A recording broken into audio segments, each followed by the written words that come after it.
Hello friends, good morning. आज हम बात करेंगे रीनल डिसीज़ में से एक डिसीज़ के बारे में। रीनल मतलब किडनी, किडनी का दूसरा नाम रीनल है। तो आज हम बात करेंगे किडनी की डिसीज़ेस के बारे में कि कौन कौन सी ऐसी डिसीज़ होती हैं जिनकी वजह से पेशेंट को डायलिसिस पे आना पड़ता है या फिर एट द लास्ट उसे ट्रांसप्लांट करवाना पड़ता है। वैसे तो ये मेडिकेशन से भी सही हो जाती हैं, बट नीड पड़ जाती है कहीं ना कहीं जब हमें पेशेंट को डायलिसिस पे लेना पड़ता है। तो हम उनमें से ही एक इम्पॉर्टेंट डिसीज़ के बारे में आज बात करेंगे जिसका नाम है CKD यानी कि क्रोनिक किडनी डिसीज़। क्रोनिक मतलब सीवियर, जिसके बाद जो रिकवरी का चांस होता है वो बहुत कम हो जाता है और ज़्यादातर कोई भी इंसान है या ऑर्गन है वो मरने लग जाता है। सो CKD stands for chronic kidney disease. Chronic kidney disease यानी कि एक डिसीज़ किडनी की जो कि एक लॉन्ग ड्यूरेशन से चलती आ रही है। एट द लास्ट उसके पास कोई ऑप्शन नहीं बचा है, मेडिकेशन पे वो चल रहा है पेशेंट, और आफ्टर अगर वो मेडिकेशन से सही नहीं करता है तो पेशेंट पहुंच जाएगा ESRD पे यानी कि एंड स्टेज रीनल डिसीज़ पे। अब हम बात करें क्रोनिक किडनी डिसीज़ की, तो ये क्या होती है। Chronic kidney disease is a progressive condition where the kidney gradually lose their ability to filter waste and excess fluid from the blood. Kidney का काम क्या होता है? किडनी का काम होता है कि वो वेस्ट को रिमूव करे ब्लड से और फ्लूइड को रिमूव करे in the form of urine. But जब हमारी किडनी ही सही से काम नहीं करेगी तो ये सब चीज़ें नहीं कर पाएगी, और ये कब होगी? जब वो पेशेंट किस में चला जाएगा? हमारा CKD में।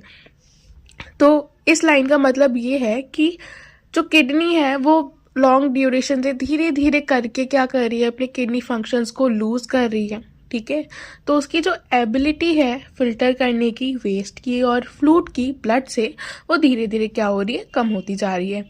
और this can lead to a buildup of waste product in the body and various health complication. तो इस कंडीशन में क्या होगा कि पेशेंट की बॉडी के अंदर ही ये सारा वेस्ट क्या होने लग जाएगा? एक्यूमुलेट होने लग जाएगा।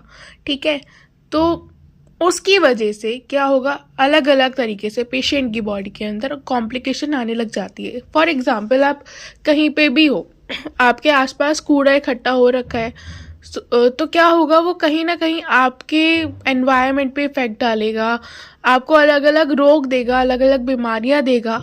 ऐसे ही जब आपकी बॉडी के अंदर गंदगी इकट्ठी होने लग जाएगी तो वो आपको, ऑब्वियस बात है, वो आपको अच्छा नहीं रखेगी। वो अंदर ही अंदर आपके ऑर्गन्स को गलाने लग जाएगी और हार्म करने लग जाएगी।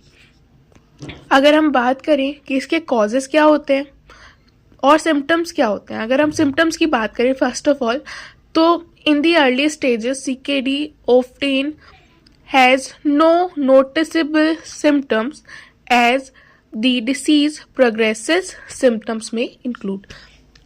स्टार्टिंग में इतना पता नहीं चलता कि इसके मतलब CKD के सिम्टम्स क्या है, इतना पता नहीं चलता, पर धीरे धीरे जब बढ़ती रहती है डिसीज़, यानी कि धीरे धीरे हमें पता चलता है कि पेशेंट को क्या हो रहा है। पेशेंट को फेटिगनेस होने लग जाएगी, loss of epithet, nausea, vomiting, swelling, यानी कि स्वेलिंग होने लग जाएगी उसके लेग्स में, क्योंकि ऑब्वियस है कि जब फ्लूइड बाहर नहीं निकल रहा है तो वो इकट्ठा होने लग जाएगा, उसको स्पेस चाहिए होगी।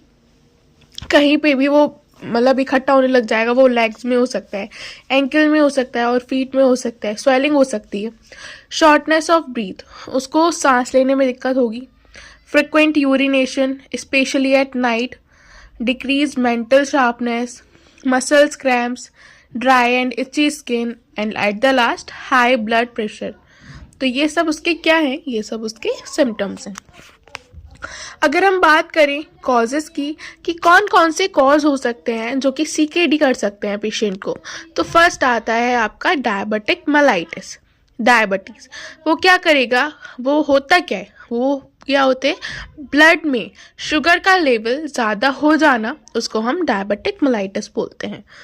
Second, and the most important cause, कोई भी आपसे पूछे कि सीकेडी का या किसी भी किडनी डिसीज का कॉज क्या हो सकता है, तो उसको आप यही बोलोगे कि hypertension is the most important cause. मतलब एक जो कहते हैं ना कि सबसे फर्स्ट ऑफ ऑल भी बताइए कि कौन सा कॉज होगा, तो हमारी पहली स्टेज पे यही आता है कि हाइपरटेंशन किडनी का कॉज हो सकता है, कि वो किडनी डैमेज कर सकता है।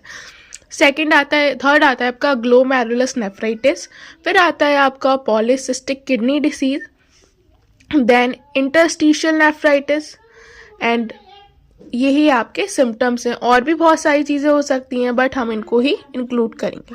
अगर हम बात करें अब ट्रीटमेंट की, तो देखिए ट्रीटमेंट इसका कोई क्योर नहीं होता, मतलब सीकेडी का, बट धीरे धीरे करके आप कोशिश कर सकते हैं, एटलीस्ट मैनेज कर सकते हैं कि वो जितना हो रखा है उससे आगे ना बढ़े, मैनेज कर सको आप सिम्टम्स को, है ना। तो ट्रीटमेंट ऑप्शन में be include managing underline causes, जो भी आपको दिखाई दे रहा है, चाहे वो डायबिटीज़ दिखाई दे रही है या हाइपरटेंशन, तो उसकी मेडिकेशन दीजिए आप उसको, मतलब सॉल्ट रिस्ट्रिक्शन करिए, शुगर रिस्ट्रिक्शन करिए, मेडिकेशन पे मतलब पेशेंट के अकॉर्डिंग हम उसको ट्रीटमेंट देते हैं, ठीक है। अब मेडिकेशन में आप क्या करेंगे, अगर उसका ब्लड प्रेशर हाई है तो उसको उसकी मेडिसिन चलेंगी, एंटी हाइपरटेंसिव ड्रग, ठीक है। अगर यूरिन में प्रोटीन निकल रहा है या कुछ भी, डायग्नोस से पता चलेगा हमको उसको क्या है क्या नहीं है, तो हम प्रोटीन रिस्ट्रिक्टेड डाइट देंगे उसको, है ना।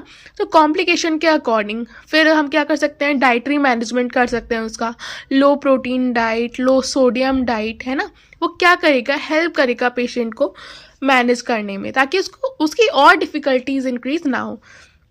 फ्लूइड रिस्ट्रिक्शन कर देंगे कि भाई आपको इतना ही पानी पीना है, इससे ज़्यादा पानी नहीं पीना है, ठीक है।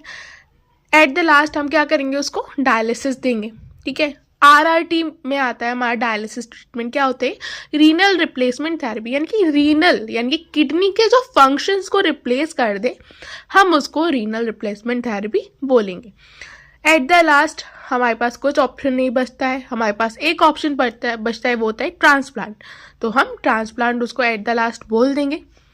तो यही था मेरा CKD. If you have any doubt, if you want to improve anything, तो आप मेरे को प्लीज़ एडवाइस करें, मैं उस पर वर्क करूँगी और आपको और मॉडिफिकेशन के साथ चीज़ें एक्सप्लेन करूँगी। Thank you, like and subscribe.